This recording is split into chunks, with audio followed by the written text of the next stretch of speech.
This is the Championship Series Game 2 press conference featuring the Florida State Seminoles. We are joined by Elizabeth Mason and Catherine Sandercock. Questions for our student athletes. We will begin with Eric Bailey.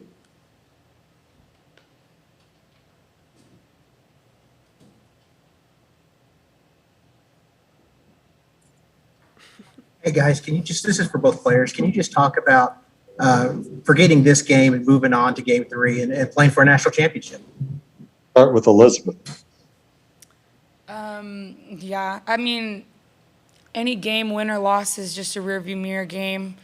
You put it behind you, doesn't affect the next game. We knew that they were going to come out swinging today. We knew they'd be a different team today, so we'll be a different team tomorrow. Be a little bit better than we were today, and just do what we can tomorrow to get the win. Catherine?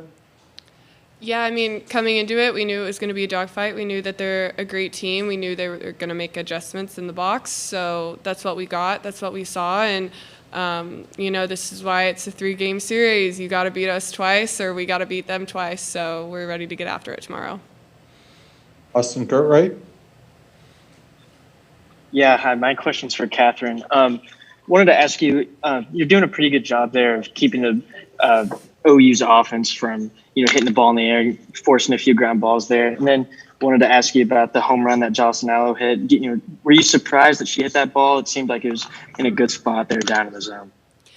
Yeah, I think, there was a tight strike zone, and so I was trying to find the strike on the outside corner, and I couldn't at first, and so then I had to come a little bit back in on her, and I think that, in that situation, maybe I should have thrown an inside pitch. Hindsight's 20/20, but she's a great hitter. It's hard to be upset with yourself when Jocelyn Allo hits a home run off of you, so, tip your cap. It was a hard pitch to hit, and she hit it hard.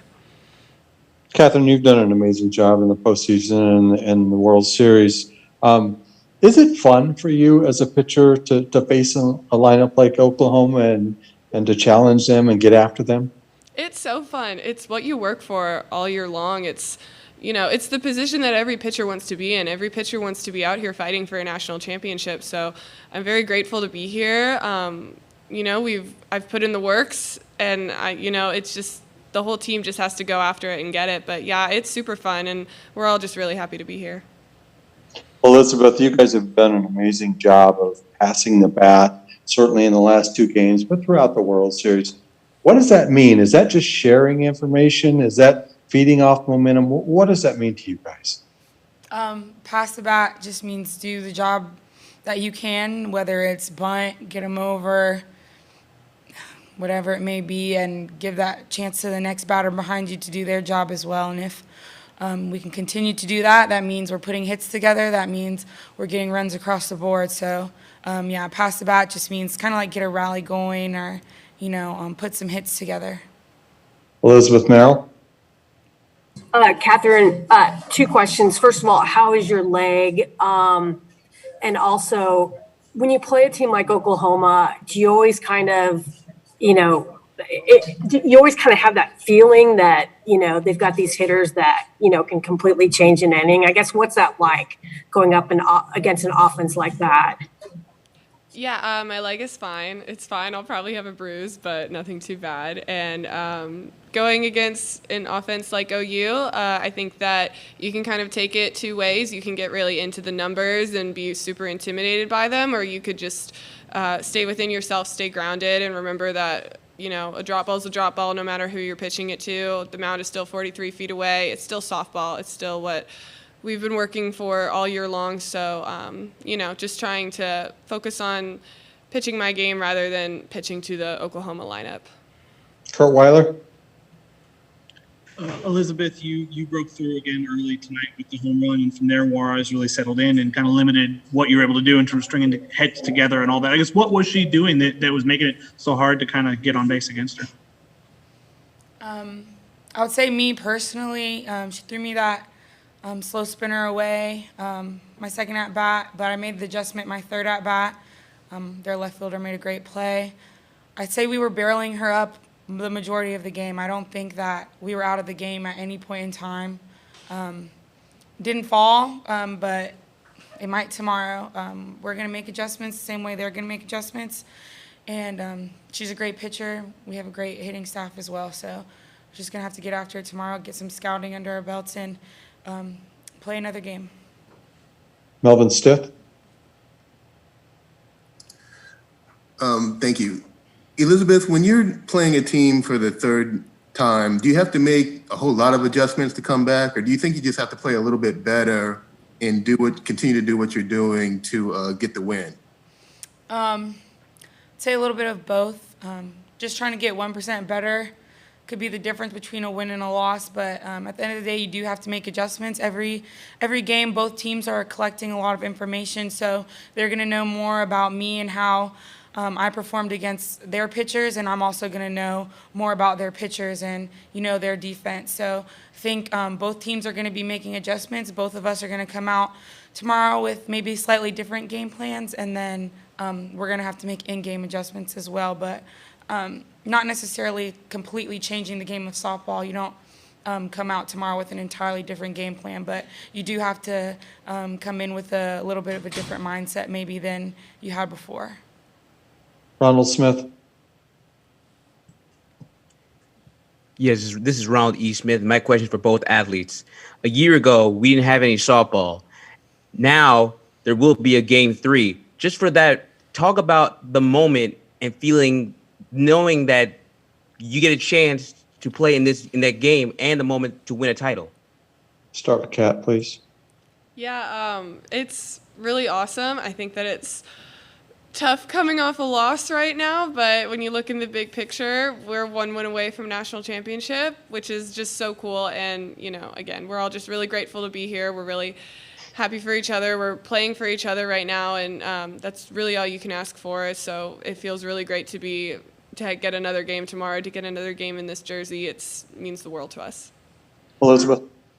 I would say that even taking aside last year and the COVID year, there's 2 teams left in the nation right now. I think every game we play at this point, it's like a free game of softball. You get to go out there one more time, put the jersey on, play with your sisters to the left and the right of you, and just get after the sport that you've been playing your whole life. I don't think anyone expected us to be here, so the fact that we're here is, to me, it's just a blessing to be able to play one more pitch, one more hit, whatever, one more inning, whatever the situation may be. So it would have been great to win today, but it'll be great to win tomorrow too. So, Kat, Elizabeth, thank you so much for your time. We appreciate it, and we'll see you tomorrow. thank you guys.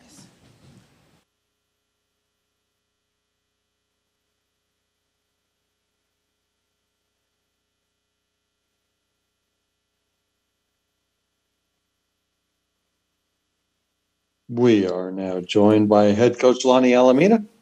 Coach, we will begin with Tom Tibbetts.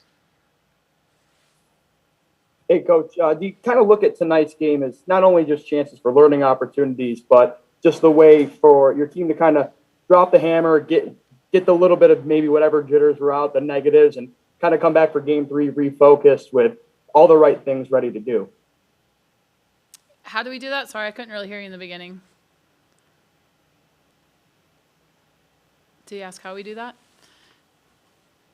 Yeah, I think he did. That Yeah. was Sorry. Tom, are you there? Yeah, sorry, Coach. Microphone difficulties here. Yeah, it's Just with that game, do you look at it as just learning opportunities and now just kind of getting the nervous jitters out, all the negatives, and just being able to come back refocused for game 3? Yeah, I don't think there's any negatives. We're playing for a national title. There's 2 teams left. It was a dogfight. They took advantage of some swings, and there was a couple extra base runners that we allowed to have happen, and pitching and defense has been a thing for us. So, I knew it was going to be a tough game. So it's just more about just showing up tomorrow and playing than anything that was negative. I think it was very positive. It was fun. It was a great environment. I thought our team showed up, did great, nothing to hang their heads about, and get after it tomorrow. Melvin Stith. Thank you. Coach, it was really just one big inning tonight that really doomed your team. Do you think that, and the fact that you guys have been super resilient all year, that will help you tomorrow to come back and play better? Yeah, definitely. You're not any different this time of year than you've been all along.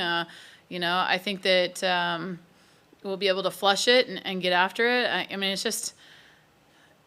it's game 3 for a national championship, and I think we keep saying that over and over again. But the opportunity to play tomorrow is going to be so much fun. So I know every one of our players wants to be out there, and you know, I think Elizabeth said it the other day. You know, you got to risk it to win it, or whatever her comment was. But that's the point tomorrow. It's do or die. One goes home with a trophy, and the other one's the number 2 team in the country, and it's pretty awesome. So I think tonight, get some rest, get some water. It's supposed to be hot tomorrow, and just get after it. Kurt Weiler? Catherine's stat line probably not indicative of her performance tonight, especially through those first 5 innings. Did you see she seemed pretty upbeat, kind of talking to us just now. Do you kind of see her bounce back quickly? And I'm sure you'll need her in some capacity tomorrow. Oh, for sure. I'm probably a little nervous in the beginning, like, you know, everyone when they get out there for the first time and kind of leading the team. But I think she's settled down fine and got after it and gave us a chance, right? We were right there and gave us a chance. And, you know, you got facing a home run hitting team. And if they get solo shots, so what? You know, we get a chance to go to bat. So, yeah, we've got all our pitchers ready to go. Everyone got a little taste of it. Even Emma Wilson got out there. So all hands on deck tomorrow. And I think that we got a lot of information on their hitters. We got a good feel as a pitching staff and the defense, what they bring. And so just got to get after it and compete tomorrow. Elizabeth Merrill? Who do you think you'll start tomorrow? Don't know yet. Ira Schaffel? It seemed like Elizabeth and Catherine were embracing the mindset that you're kind of embracing right now. Was the whole team that way? Did you guys have to talk about that, or did they just have that organically through the course of the game? Yep, no, Travis Wilson brought the group together right afterwards, and, you know, just, hey, we knew it was going to be tough, and at the beginning of the year, you said we were one of the last 2 teams in the country. Would you want to be in game 3? Heck yeah, you would. Like, let's go, flush it. Let's get home, get some rest, watch a little video, and let's go play for it. So it doesn't take too long to talk to the players, and their heads are up, and yeah, let's play. And so you're over it, you flush it, and you move on. So I think the message was sent, but I also know all the players are all into that too. Which I think the ACC is probably a little undervalued this year. Do you think, you know, Duke and Clemson, Virginia Tech, Notre Dame, NC State, all very good teams. Do you think that how much did they help you prepare for postseason this year?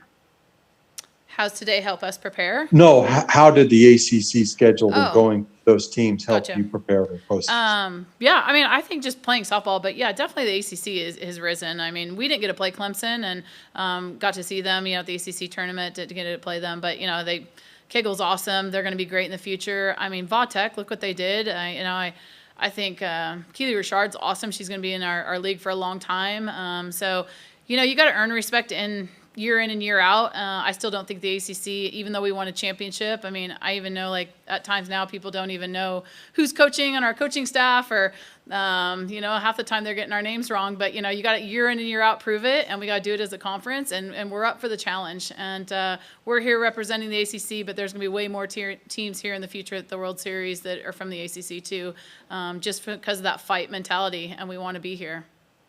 Kurt Weiler?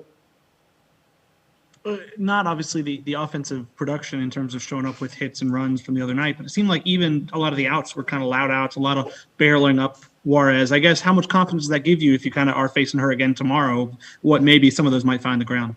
Yeah, definitely. It was both ways, right? You're throwing punches, and you know the loud outs. It's just, you know, you got to take advantage of, you know, the errors or the miscommunication or the walks. Like, those are the big things. So when you're facing a team that is home run, extra base hit. I mean, obviously, every one of their hitters can do some damage, but you're holding them down, you know, at the same mindset with us. I mean, they made some great plays with us, too. So we seen all of their pitchers. We know what they have. They know what we have. I mean, there's going to be no secrets tomorrow. It's just guts and grit tomorrow, and who could take advantage of the momentum. Elizabeth Merrill? Elizabeth? Oh, I didn't have anything. Okay. Ira Schaffel? You just touched on it in your last answer, but both teams made some fantastic defensive plays. It seems like the style, you know, the overall play for this series has been at a really high level. How much fun has it been as a coaching staff to just be a part of this battle? Yeah, a team prepares all season long, not just for the big swing. I mean, it's the pitching, it's the defense, it's the base running, and this series right now has shown, the cuts and relays, the great plays in the outfield, the great glove work in the infield, the communication. I mean, it's any little kid watching this softball game in this tournament right now has got to be pretty excited about, making her entire softball game pretty complete. And as a coach, it's really cool to see, because way back in the day, probably when I played, it was a lot of pitching and hitting, and that was it. And it went too athletic in the playing field. And now there's so many great plays and shifts, and it's just a lot of fun. And as a fan, I can't imagine the momentum swings back and forth, and every person that comes up to the plate, there's something that's going to happen, and it's just really engaging, which is why our sport is so popular right now, and so many people are tuning in. It's just it's a really fun game. So from the dugout, it is too. Last one for Coach Melvin Stiff. Coach, you mentioned how popular softball is getting. Last night, it was the third highest rated sporting event on TV with almost 1.9 million viewers. Do you guys feel that? Are you guys extra pumped that, you're helping the game, but also the Florida State program is getting some super great exposure as well? Yeah, I mean, it's hard to comprehend sometimes. We've always been about growing the game, so it is definitely about Florida State softball and the ACC for sure. But you want the game to be great, and you want people to fall in love with what what our passion is all about. I think right now I've been more wowed just because I'm here living it, and there's 10,000 people in the stands yelling for softball, and maybe 9,000 are for Oklahoma, maybe 1,000 are for us. But it's the game of softball has brought us together, and I think that's so awesome. So, having been here as a student and played here at the University of Oklahoma, and to see how it's grown, just super proud of all of us that put the time in. Really excited for the kids that are playing on the field, because they're going to continue to grow this game, and just taking it all in these moments right now. It's a very, very fun, popular, exciting game that we're putting on the field. Coach Alameda, thank you for your time as always. We appreciate it. Thank We'll you. see you tomorrow. All right, bye.